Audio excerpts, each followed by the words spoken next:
नमो नमो नमो नमो नमो नमो नमो नमो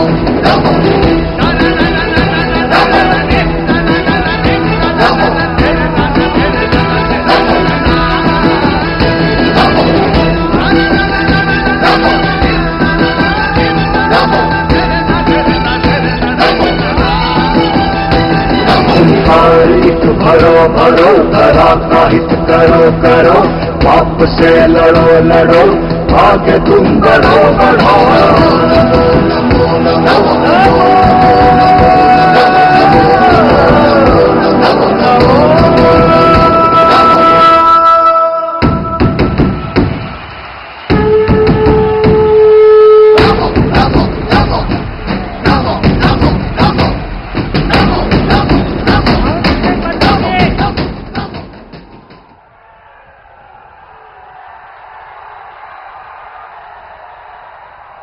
मोदी जी को जय श्री राम। मोदी जी को जय श्री राम। अब हम सबके बीच विश्व के सर्वमान्य नेता, हम सबके जन जन के प्रिय, सबसे लोकप्रिय भारत के प्रधानमंत्री माननीय मोदी जी पधार चुके हैं। मैं गाजीपुर की जनता की तरफ से आपका हृदय की तल के गहराइयों से कोटि कोटि अभिनंदन करती हूं, प्रणाम करती हूं। मैं आमंत्रित करती हूं मंच पे अपनी नारी शक्ति को, डॉक्टर संगीता बलवन जी के नेतृत्व में सभी मंचस्थ नारी शक्ति आए और स्वागत करें हमारे देश के उस नेता का जिन्होंने सुदूर गांव में बैठी हुई हमारी माताओं बहनों की घर पे छत हो उसकी चिंता की, हमारी बहनें सड़क पे लज्जित ना हो उनकी चिंता की, हमारी बहनें घर में सुरक्षित हो उनकी चिंता की, हमारी बेटियां गर्भ में मरे नहीं उनकी चिंता की, और जिन्होंने ये भी चिंता की कि घर में चूल्हे चौके जल जाएं तो उसके बाद हम इस लायक भी हो जाएं कि देश के बड़े संसद में जहां कानून बनता है वहां भी हम बैठें और अपने मन की बात करें। ऐसी चिंता करने वाले हमारे अभिभावक स्वरूप हमारे माननीय प्रधानमंत्री जी का एक बार जोरदार तालियों से स्वागत करें। और माननीय हमारी मंचस्थ बहनें, यहाँ की मातृशक्ति के रूप में हम सब जिसकी पूजा करते हैं मां कामाख्या देवी की चित्र को अर्पित कर आपका स्वागत वंदन अभिनंदन करें। साथ ही मैं मंच पे आमंत्रित करती हूं अपने इस लोकसभा 75 के प्रत्याशी आदरणीय पारस राय जी को, यहां के ओपी के प्रोडक्ट को देकर आप स्वागत करें। आप पेशे से शिक्षक हैं, बहुत ही सरल और सुदृढ़ स्वभाव के हैं, अपनी गाजीपुर की जनता आपको जानती है।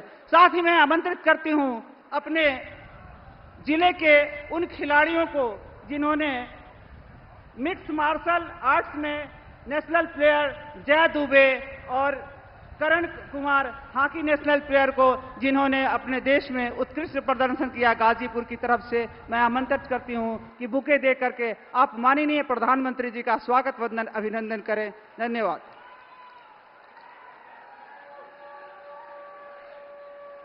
अब मैं आमंत्रित करती हूं अपने उत्तर प्रदेश के यशस्वी उत्तर प्रदेश के मुख्यमंत्री माननीय पूज्य योगी आदित्यनाथ जी को। आप आए और शब्दों के द्वारा अपने देश के यशस्वी प्रधानमंत्री जी का स्वागत वंदन करें।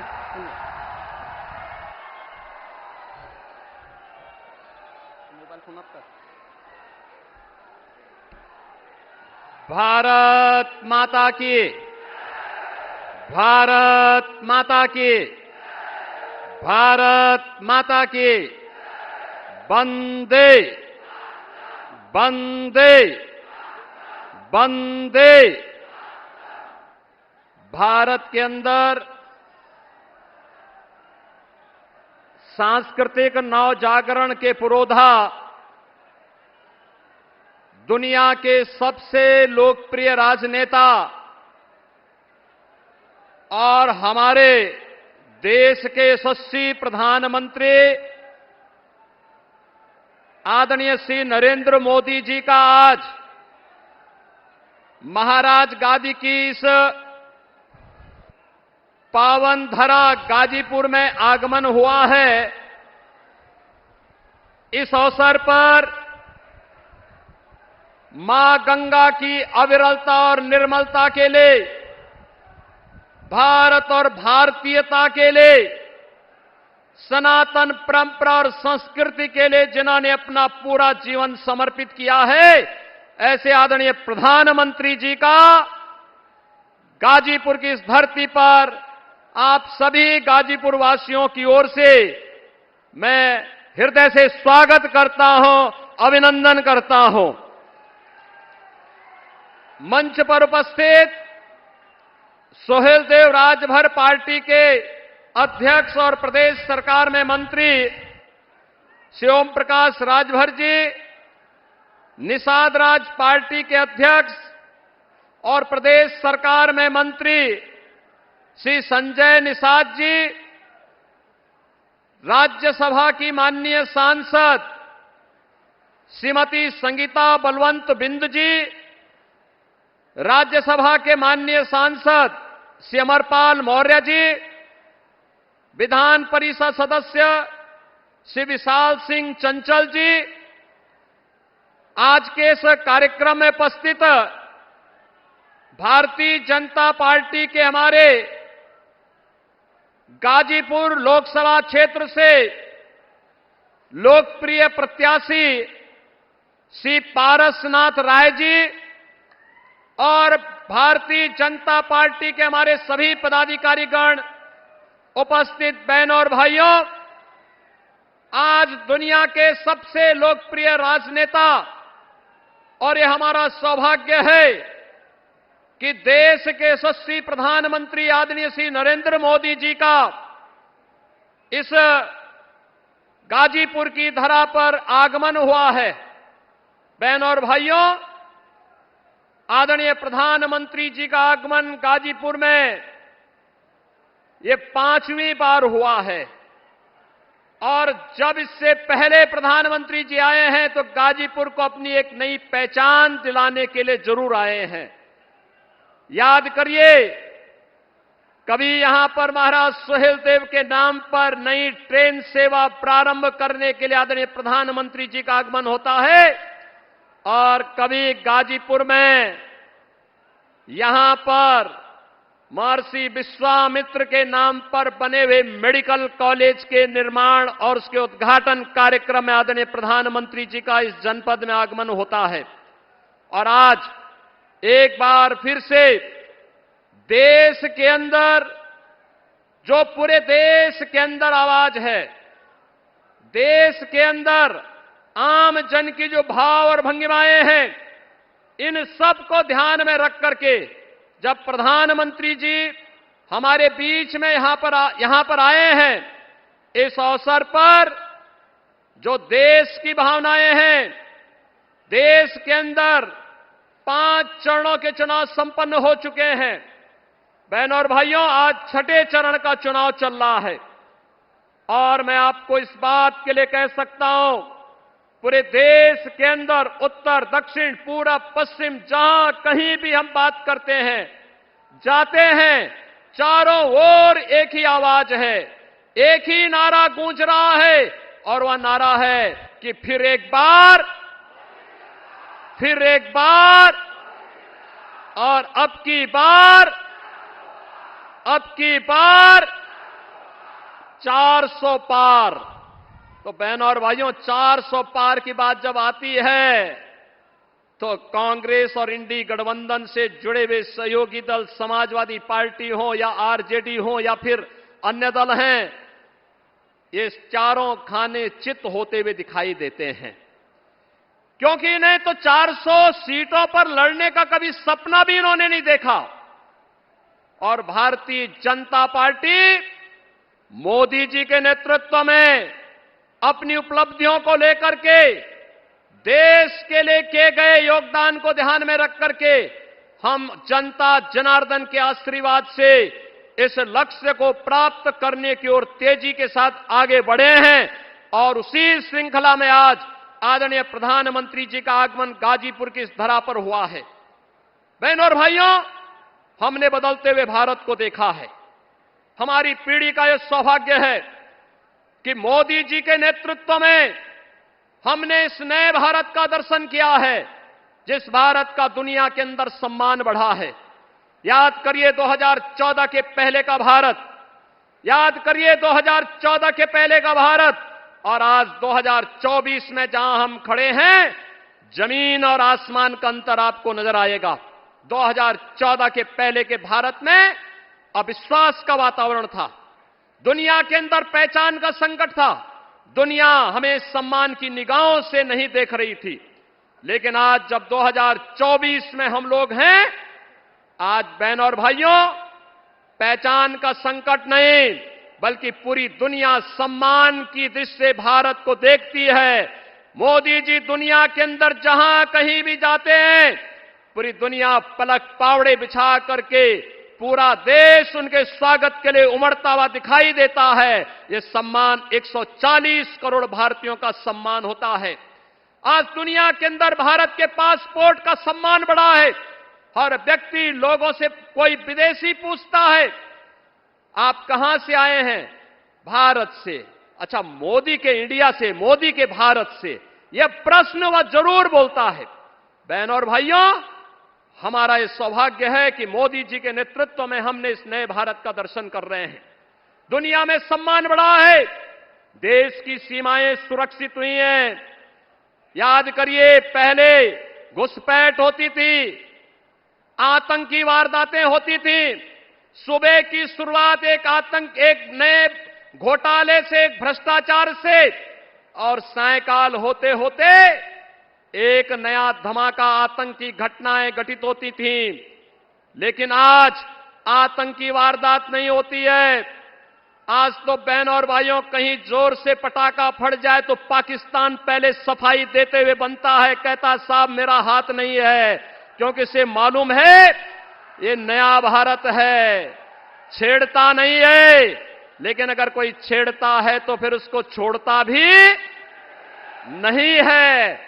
और इसीलिए एक तरफ सुरक्षित भारत, आतंकवाद से मुक्त भारत, वही दो लड़कों की जोड़ी, फिर अनर्थकारी जोड़ी आ गई है।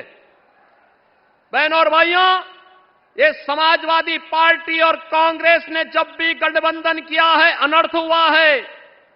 याद करिए, जब प्रदेश में समाजवादी पार्टी की सरकार थी और केंद्र में कांग्रेस की सरकार थी, तभी अयोध्या में राम जन्मभूमि पर आतंकी हमला हुआ था, काशी में संकट मोचन मंदिर पर हमला हुआ था, और तभी लखनऊ, वाराणसी और अयोध्या की कचहरियों पर भी हमला हुआ था।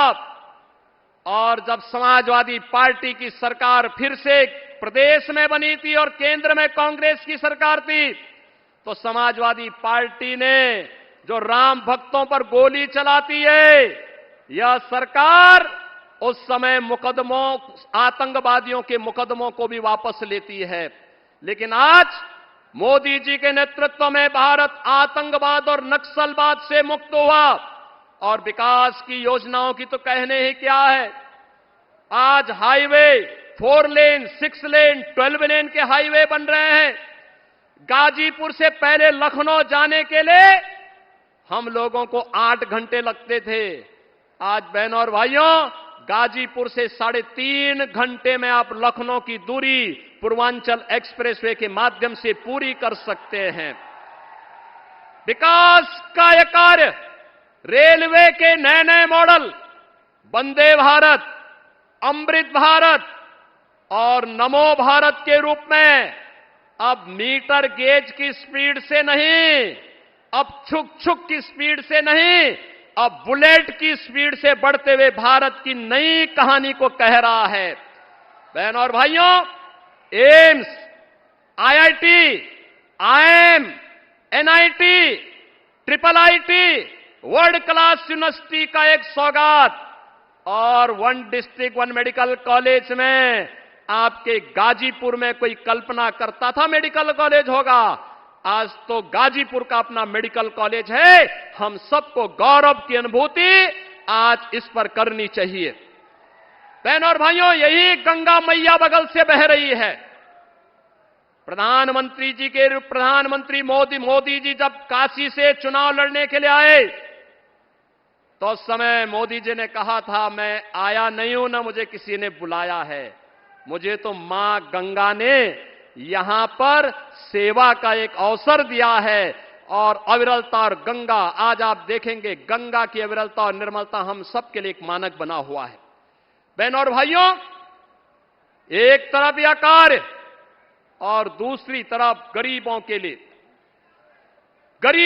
जो योजनाएं आज देश के अंदर लागू हुई हैं, उत्तर प्रदेश सर्वाधिक लाभ लेने वाला राज्य है, क्योंकि आदरणीय प्रधानमंत्री जी के मार्गदर्शन और नेतृत्व में यह हमारा सौभाग्य है कि मोदी जी उत्तर प्रदेश से हमारा देश का प्रतिनिधित्व करते हैं। उत्तर प्रदेश के काशी से सांसद हैं, चाहे वह राशन की फ्री स्कीम, याद करिए भारत के अंदर 80 करोड़ लोग फ्री में राशन की सुविधा का लाभ प्राप्त कर रहे हैं और पाकिस्तान में 23 करोड़ की आबादी भूखों मर रही है। जितनी पाकिस्तान की आबादी है उससे बड़ी आबादी पिछले 10 वर्ष में भारत के अंदर गरीबी रेखा के उबर करके खुशहाल जीवन जी रही है। ये एक नई प्रगति का माप है। आज प्रधानमंत्री मोदी जी ने देश के अंदर, चाहे वह आयुष्मान भारत की योजना के माध्यम से हर गरीब को, लगभग 60 करोड़ गरीबों को प्रतिवर्ष 5 लाख रुपए का आयुष्मान कार्ड की सुविधा दी है। और मोदी जी की घोषणा है, मोदी जी की गारंटी है कि 4 जून को जब फिर एक बार मोदी सरकार बनेगी तो 70 वर्ष से ऊपर के हर एक व्यक्ति को प्रतिवर्ष 5 लाख रुपए आयुष्मान भारत कार्ड की सुविधा से आच्छादित किया जाएगा। उसे सुविधा फ्री में उपलब्ध होगी। बहनों और भाइयों, किसानों को किसान सम्मान निधि, हर गरीब के घर में शौचालय या फिर उज्ज्वला योजना का कनेक्शन, 10 करोड़ लोगों को उज्ज्वला योजना का कनेक्शन भी मिला है। और उत्तर प्रदेश में तो होली और दीपावली को एक एक भरा हुआ सिलेंडर भी इन परिवारों को उपलब्ध हो रहा है। बहनों और भाइयों, 10 वर्ष में 4 करोड़ से अधिक लोगों को, गरीबों को मकान मिला है। तो मोदी जी की गारंटी है कि अगले 5 वर्ष में बाकी बचे हुए गरीब जिसके पास अपना मकान नहीं, उनको छित से ढकने के लिए एक एक आवास भी पीएम आवास योजना के अंतर्गत देंगे। सम्मान भी, सुरक्षा भी, विकास भी और गरीब कल्याण भी। और बहनों और भाइयों, विरासत का सम्मान भी। अयोध्या में रामलला का भव्य मंदिर, 500 वर्षों के बाद अयोध्या में रामलला फिर से विराजमान हुए हैं। क्या ये काम समाजवादी पार्टी के लोग कर पाते? क्या ये काम कांग्रेस के लोग कर पाते? क्या ये लोग बीएसपी के लोग कर पाते? बहनों और भाइयों, जो दुनिया के लिए, देश के अन्य दलों के लिए असंभव था, मोदी जी ने उसको मुमकिन करके, जो पिछली बार नारा लगाता कि मोदी है तो मुमकिन है, अयोध्या में 500 वर्षों के बाद रामलला फिर से विराजमान हो गए हैं।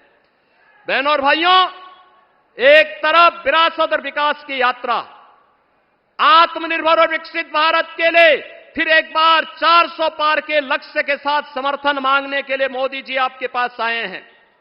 और दूसरी तरफ समाजवादी पार्टी और कांग्रेस का गठबंधन देश के अंदर आपस में लड़ाओ, बांटो और राज करो के सिद्धांत के साथ चल रहा है। पहले देश को बांटा, फिर क्षेत्र और भाषा के आधार पर विभाजन किया और अब जाति जाति में लड़ाने का कार्य करने के लिए लोग फिर से आए हैं। बहनों और भाइयों, मैं आपसे कहना चाहूंगा, इनकी घोषणा पत्र में जो बातें कही गई हैं और इनके सहयोगी दल जो बातें देश के अंदर कर रहे हैं, पश्चिमी बंगाल में संतों के खिलाफ रामकृष्ण मिशन, स्वामी विवेकानंद ने जिस मिशन की स्थापना अपने पूज्य गुरुदेव परमाध्यात्मिक संत परमहंस रामकृष्ण परमहंस जी के नाम पर किया था, आज उन्हें वहां की कांग्रेस गठबंधन का एक सहयोगी उन संतों को धमकी दे रहे हैं। भारत सेवाश्रम संघ के संतों को धमकी दे रहे हैं। ऐसे लगता है जैसे रावण राज हो गया हो, फिर से ये धमकी देंगे, संतों को जीना हराम कर देंगे। इस प्रकार की स्थिति पैदा करने का प्रयास हो रहा है। ये लोग अपने घोषणा पत्र में जिस प्रकार की बातें कर रहे हैं, अनुसूचित जाति, जनजाति और पिछड़ी जाति के आरक्षण को हड़पना चाहते हैं, लोगों के हकों पर भारत के विभाजन को फिर से तैयार करना चाहते हैं, पर्सनल लॉ लागू करके बेटी को स्कूल जाने से वंचित करना चाहते हैं, महिलाओं को बाजार जाने से रोकना चाहते हैं, उनको फिर से बुर्का पहनने के लिए मजबूर करना चाहते हैं। क्या भारत बाबा साहब भीमराव अंबेडकर के संविधान से चलेगा या किसी सरिया कानून से चलेगा? बहनों और भाइयों, प्रधानमंत्री मोदी जी की गारंटी है, भारत बाबा साहब भीमराव अंबेडकर के बनाए हुए संविधान से ही चलेगा। भारत में कोई सरिया कानून लागू नहीं होगा, पर्सनल कानून लागू नहीं होगा। उस मूल्यों के लिए, बाबा साहब भीमराव अंबेडकर के सिद्धांतों के लिए ही मोदी जी ने पंच तीर्थ की स्थापना की। बाबा साहब भीमराव अंबेडकर से जुड़े हुए पंच तीर्थों की स्थापना के कार्यक्रम को आगे बढ़ाया और आज इसी का परिणाम है कि भारत, इतनी सारी योजनाएं मोदी जी के नेतृत्व में मिली, लेकिन किसी का चेहरा नहीं देखा गया, किसी की जाति नहीं पूछी गई, किसी का मत और मजहब नहीं पूछा गया। योजना का लाभ सबका साथ और सबके विकास के भाव के साथ पूरे समाज को दिया गया। लेकिन सपा और कांग्रेस के समय में चेहरा देख करके योजनाएं दी जाती थी, वर्ग विशेष के तुष्टीकरण के लिए योजनाएं बनती थी, बेटी और व्यापारी सुरक्षित नहीं थी। और गाजीपुर तो इसका जीता जागता उदाहरण था। बहनों और भाइयों, गाजीपुर हो या आजमगढ़, मऊ हो या फिर आसपास के जनपद, ये सब भय और आतंक के साये में जीते थे। लेकिन आज आपका आशीर्वाद भारतीय जनता पार्टी के साथ मिला तो बहनों और भाइयों, अगर अयोध्या में रामलला विराजमान हुए हैं तो बड़े बड़े माफियाओं का राम नाम सत्य है भी हुआ है। और इसीलिए हम लोग आए हैं आपसे कहने के लिए, बेटी और व्यापारी की सुरक्षा हो या फिर समाज को एक संतुलित विकास के मार्ग पर आगे बढ़ा करके आत्मनिर्भर और विकसित भारत की इस परिकल्पना को साकार करने के लिए पूरे देश का जो नारा है, पूरे देश का जो स्वर है, वह हमें फिर से एक बार जो नारा है कि अब की बार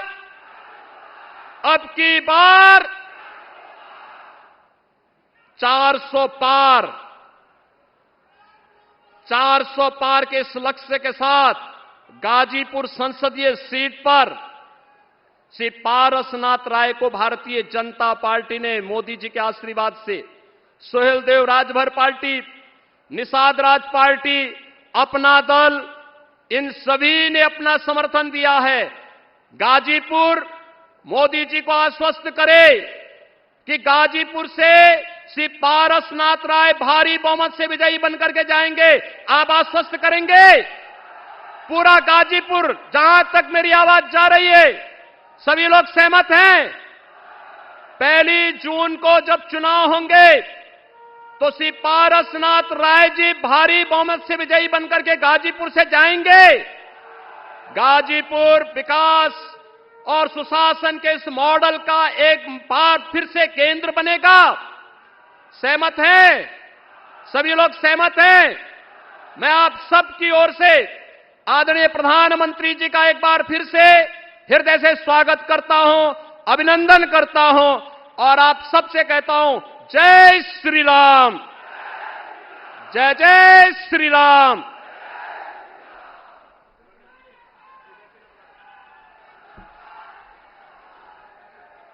अब वो समय आ गया है जिसका सुबह आप 11 बजे से इंतजार कर रहे हैं इस पंडाल में बैठ के।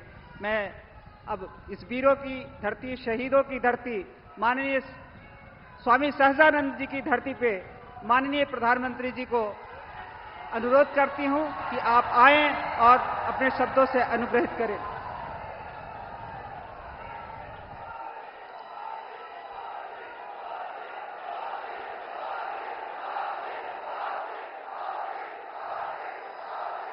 भारत माता की, भारत माता की। लहुरी काशी के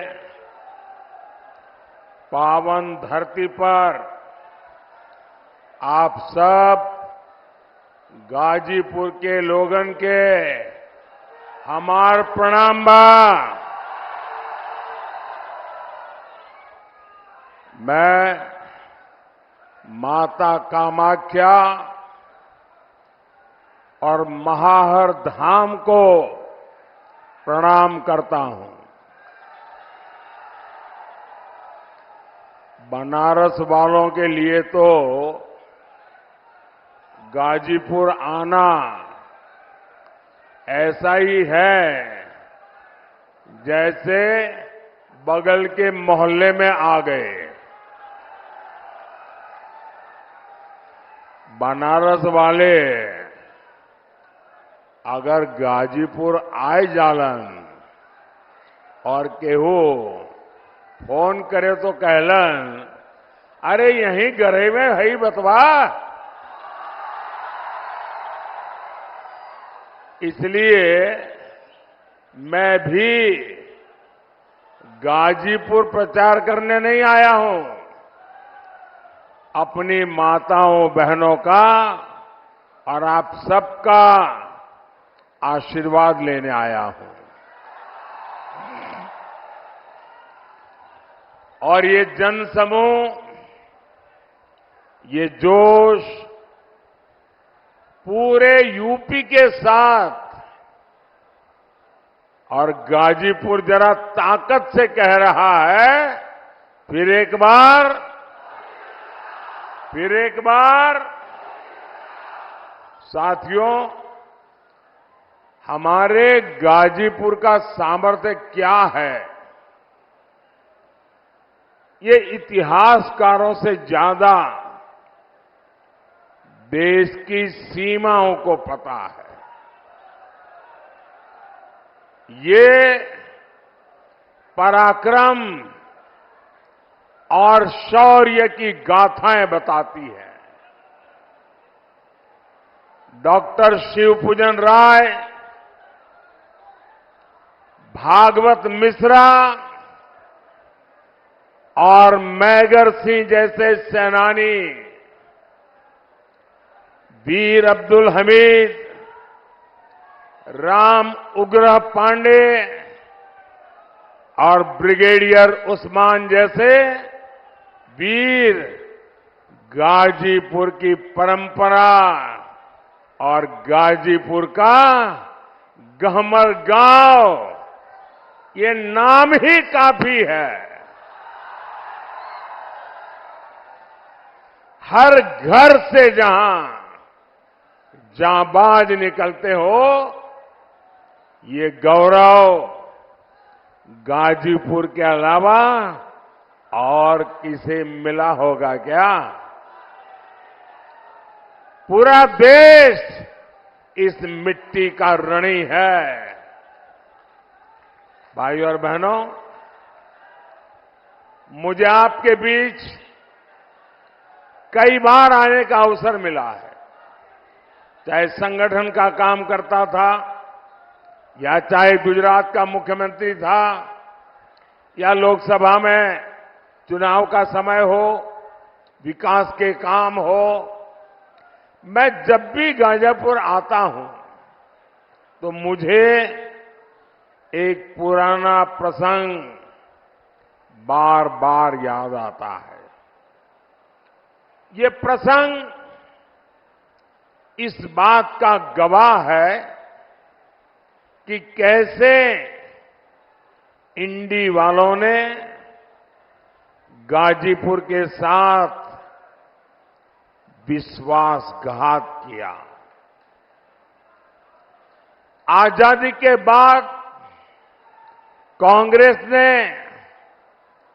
कसम खा ली थी कि इस क्षेत्र का विकास नहीं करेगी। यहां के लोग गरीबी में घुट घुट कर जीने को मजबूर रहे। पुराने लोगों को पता होगा, यहां की तकलीफ को सबसे पहले हमारे गहमरी बाबू ने उठाया था।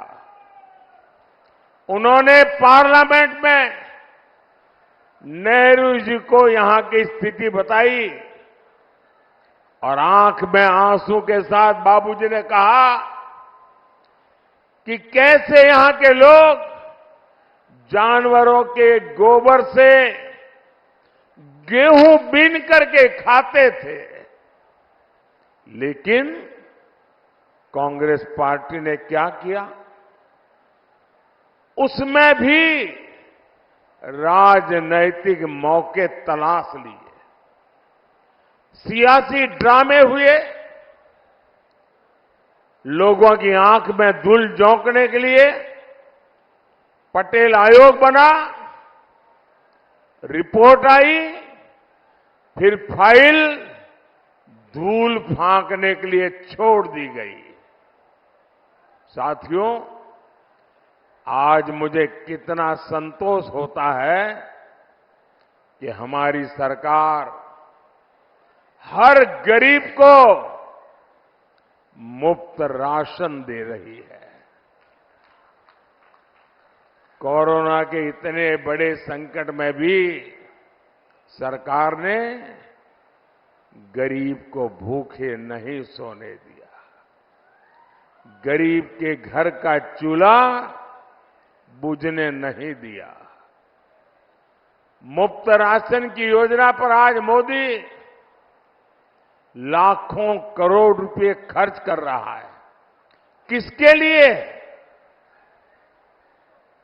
ताकि आज फिर किसी गरीब को वो परेशानी ना उठानी पड़े जो उसने कांग्रेस सपा के राज में उठाई है।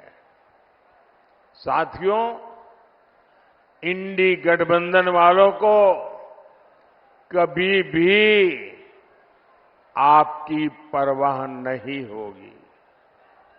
आप याद करिए, कांग्रेस कैसे सरकारें चलाती थी। ताड़ी घाट पुल का शिलान्यास हमारी बाबू ने करवाया था। उसके बाद 6 दशक तक ये काम लटका रहा। इंडी पार्टियों की कितनी सरकारें आई, सरकारें आई और चली गई, लेकिन पुल नहीं बना। पुल तब बना जब आपने मोदी को आपकी सेवा का अवसर दिया।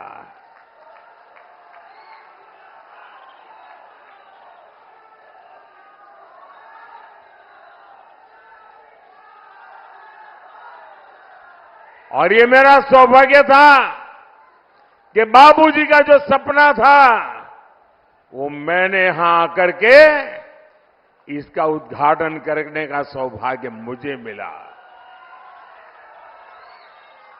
साथियों, काम लटकाने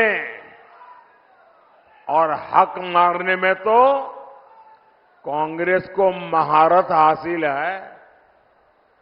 इन्होंने हमारे सेना के वीर जवानों को 1 रैंक 1 पेंशन तक नहीं मिलने दी थी। 1 रैंक 1 पेंशन तब लागू हुई जब मोदी आया और कांग्रेस ने हमारे सेना के जवानों के साथ उनकी तपस्या का कैसे मखौल उड़ाया था, उनकी आंखों में कैसे धूल झोंकी थी, उनको मूर्ख बनाने का भरपूर प्रयास किया था। जब 2013 में भारतीय जनता पार्टी ने मुझे प्रधानमंत्री पद के उम्मीदवार के रूप में घोषित किया, उसके बाद मेरी पहली रैली हरियाणा के रेवाड़ी में एक्स सर्विसमैन की हुई और वहां मैंने कहा था कि मैं 1 रैंक 1 पेंशन लागू करूंगा। कांग्रेस वाले घबरा गए, ये मोदी ने घोषणा कर दी, अब करे क्या? तो उन्होंने आनन फानन में हर एक की आंख में धूल झांक करके बजट में 500 करोड़ रुपया डाल दिया और लिख लिया ओआरओपी करेंगे। और फिर देश भर में एक्स सर्विसमैन के सम्मेलन किए। शहजादे वहां जाकर के नाच रहे थे कि ओआरओपी ओआरओपी ओआरओपी। जब आपने मुझे प्रधानमंत्री के रूप में सेवा करने का अवसर दिया और मैंने पहले ही काम खोला, मैंने कहा लाओ भाई क्या हुआ? मैं चौंक गया। 21वीं सदी में आज कम्युनिकेशन का इतना बड़ा जमाना, पढ़े लिखे नौजवान, इन्होंने कैसे सेना के साथ गद्दारी की थी। उन्होंने 500 करोड़ रुपया लिख करके 1 रैंक 1 पेंशन टोकनिज्म किया। मैंने कहा नहीं, मैं तो 1 रैंक 1 पेंशन लागू करना चाहता हूं। भाइयों बहनों, आप जान करके हैरान हो जाएंगे, 1 रैंक 1 पेंशन लागू करने में, ओआरओपी लागू करने में अब तक 1.25 लाख करोड़ रुपया पूर्व सैनिकों को खाते में जमा करा दिए गए। अब कोई मुझे बताए भाई, 1.25 लाख करोड़ की जरूरत, उसके सामने 500 करोड़ का ड्रामा, ये धोखा है कि नहीं है? ये धोखा है कि नहीं है? ये बेईमानी है कि नहीं है? ये पूर्व सैनिकों का अपमान है कि नहीं है? साथियों, गाजीपुर हो, यूपी हो या पूरा देश हो, परिवारवादी पार्टियों के नेता अपने परिवार के लिए महल पे महल बनाते चले गए, लेकिन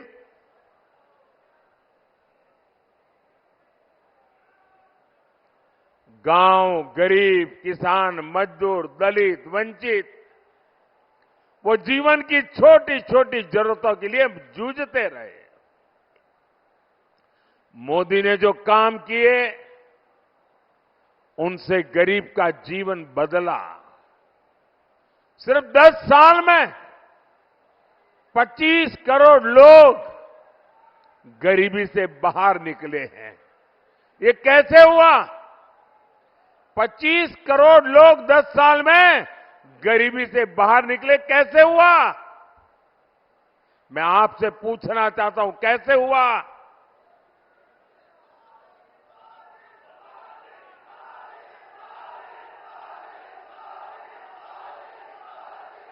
कैसे हुआ? कैसे हुआ?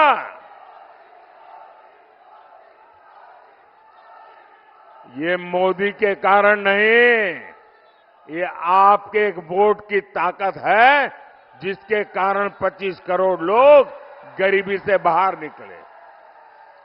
आपके वोट ने मोदी को मजबूत बनाया और मोदी की योजनाओं ने गरीब को सशक्त बना दिया। और इसलिए इस पुण्य के हकदार अगर कोई है, तो आपका एक एक वोट उसका हकदार है। हमने 4 करोड़ परिवारों को पीएम आवास दिए। हमने 50 करोड़ से ज्यादा गरीबों को बैंक में खाते दिलवाए। हमने हर गांव तक बिजली पहुंचाई। हम हर घर जल पहुंचा रहे हैं। आज किसी गरीब को इलाज के लिए अपनी जमीन नहीं बेचनी पड़ती। उसके पास मुफ्त इलाज के लिए आयुष्मान कार्ड है। और हम तो जानते हैं, मैं तो गरीबी से निकला हूं, मैं गरीबी को जिया हूं, गरीबों के बीच में पला बड़ा हूं, और इसलिए मैं अपने जीवन को आंखों के सामने जो चीजें देखी थी, आज भी अगर कोई गरीब मां बीमार हो जाती है तो परिवार में किसी को भी पता नहीं चलने देती कि उसे दर्द हो रहा है, पीड़ा हो रही है। वो मां दिन भर काम करती रहती है, पीड़ा सहती रहती है, परिवार में बच्चों को पता नहीं चलने देती कि मुझे इतनी बड़ी पीड़ा होती है। क्योंकि मां के मन में एक भाव रहता है कि अगर परिवार में पता चलेगा बच्चों को कि मैं बीमार हूं तो बच्चे मुझे अस्पताल ले जाएंगे, अस्पताल में भारी भरकम खर्चा हो जाएगा, बच्चों के माथे पर कर्ज आ जाएगा, तो मां सोचती है कि मुझे बच्चों को कर्ज में नहीं डूबने देना, मैं पीड़ा सहन करती रहूंगी और जब ईश्वर बुला लेगा तब चली जाऊंगी। ये मेरे देश की कोटि कोटि माताएं बीमारी सहती रही, लेकिन अगर मेरी माताओं को बीमारी सहनी है तो इस बेटे का दिल्ली में बैठने का क्या मतलब?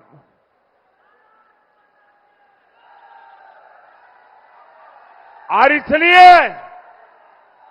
आपके इस बेटे ने तय किया कि अब गरीब को बीमारी में इलाज की जिम्मेदारी मोदी उठाएगा। आज आयुष्मान योजना करोड़ों परिवारों को मुसीबत में अनेक प्रकार की सुविधाएं देता है। और भाइयों बहनों, मैंने एक और गारंटी लेकर के आया हूं। अब मैंने तय किया है कि आपके परिवार में जो 70 साल से ऊपर की आयु के बुजुर्ग हैं, और आजकल हर परिवार में पिता, माता, दादा, दादी, नाना, नानी, काका, काकी ऐसे बुजुर्ग होते ही होते हैं, और 70 साल के बाद एक आध बीमारी तो आ ही जाती है, दवाई का खर्चा भी हो जाता है।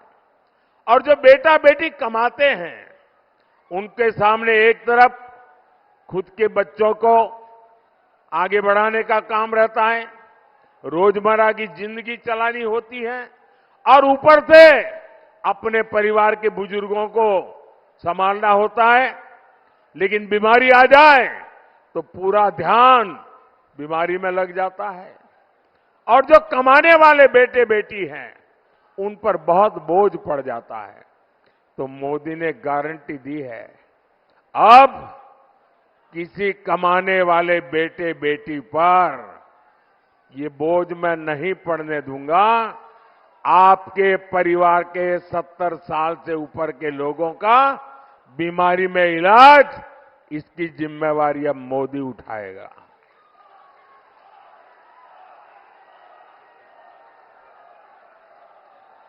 साथियों, सपा के दौर में यूपी में ये हाल था कि माफिया लाल बत्ती में घूमते थे, खुली जीप में कानून को चेतावनी देते थे, विरोधियों को खुलेआम गोलियों से भून दिया जाता था, दंगों को यूपी की पहचान बना दिया गया था।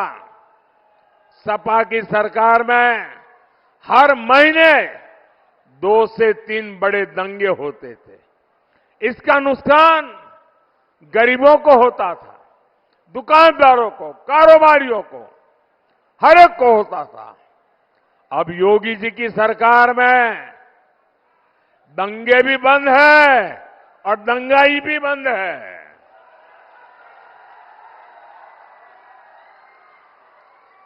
साथियों, वोट के लिए, सत्ता के लिए सपा कांग्रेस वाले कुछ भी कर सकते हैं। सपा के शहजादे ने कभी कहा था कि माफिया की एंट्री पर रोक लगाएंगे और फिर वो माफिया के चरणों में ही जाकर के बैठ गए। सपा ने माफियाओं को पाला पोसा, उन्हें टिकट दिया। जो अपनी बात पर कायम नहीं रह सका, वो आपकी लड़ाई कभी नहीं लड़ सकता।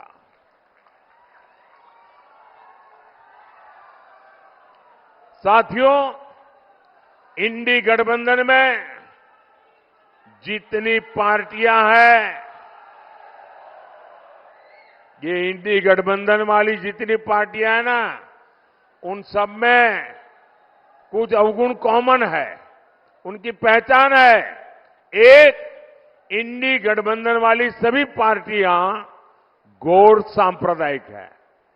दूसरा, वे गौर जातिवादी है। तीसरा, वे गौर परिवारवादी है।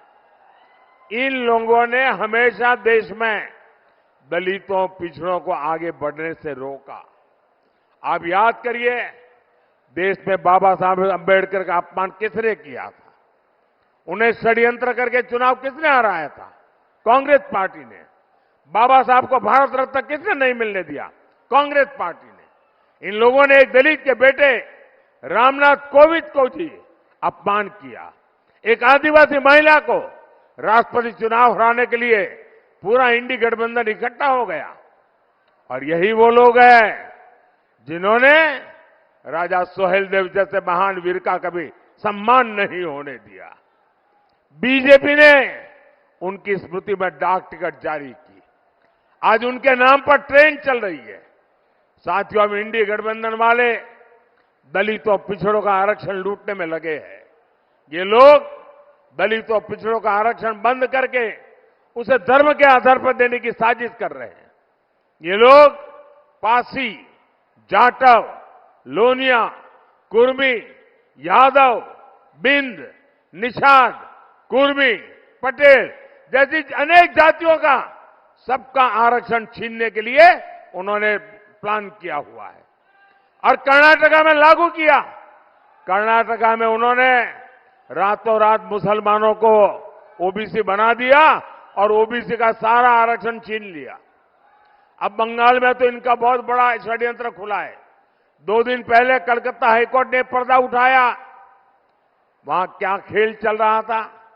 बंगाल में लगभग सारा ओबीसी आरक्षण मुसलमानों और घुसपैठियों को दिया जा रहा था।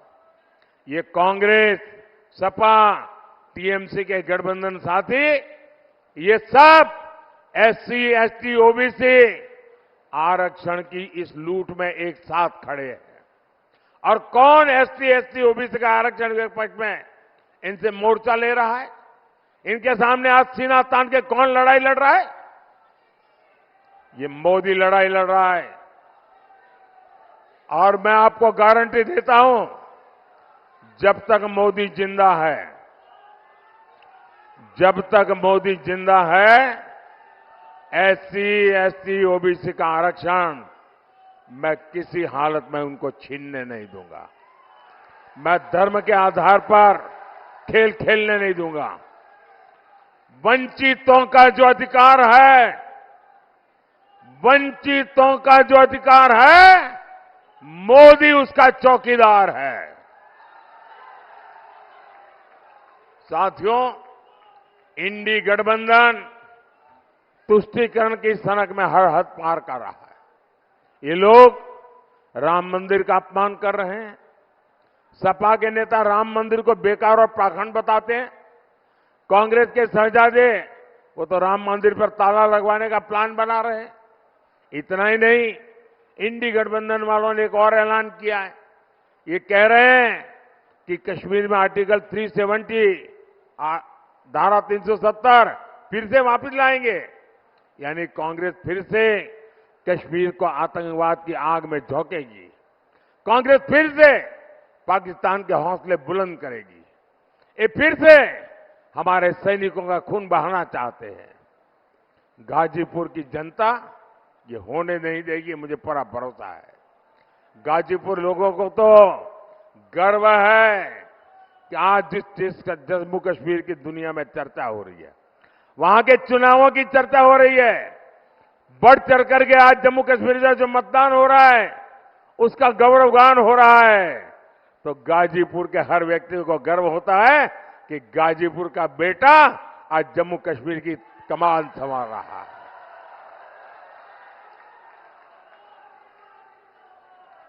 कश्मीर के लोग भी देख रहे हैं विकास कैसे होता है। अब कश्मीर में भी लोग गाजीपुर का नाम जान गए हैं।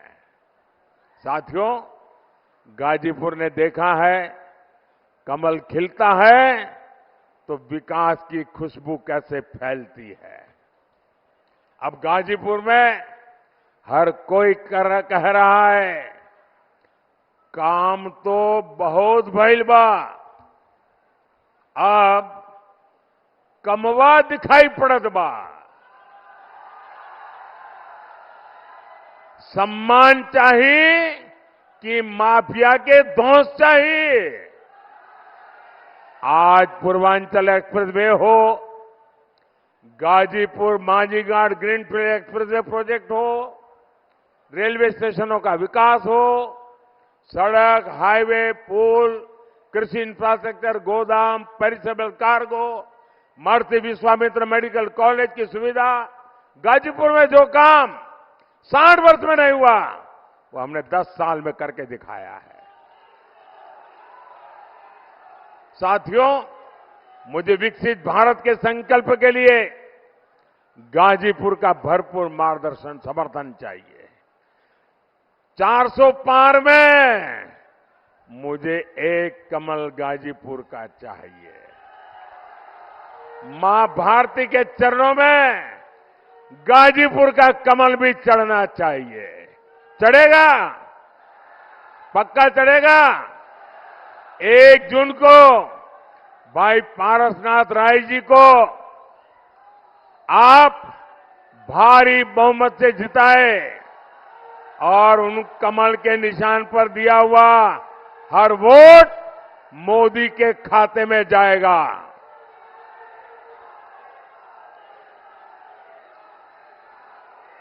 ज्यादा से ज्यादा मतदान कराएंगे, हर पोलिंग बूथ जिताएंगे।